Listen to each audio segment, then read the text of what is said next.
Detectives in Brownstown, St. Anne have charged a man with the murder of his mother at Sims running 9 miles earlier this month. Travel Park, a 24-year-old construction worker, was charged on Friday after a question and answer session. He is scheduled to attend court on Thursday. It was reported that Ms. Tucker was at her farm when she received a call from her son that he wanted assistance to the hospital.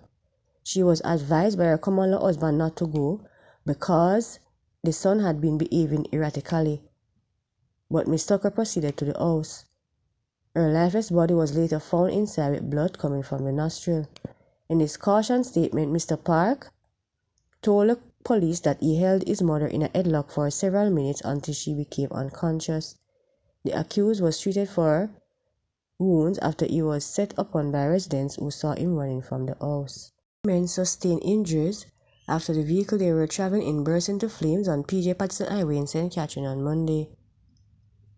A police report said about 7:30 a.m., the men were occupants of a red 1992 Toyota Corolla motor car traveling eastbound when upon reaching the Borders entrance at Old Harbour, a motor vehicle entering the toll road drove into the path of the Corolla.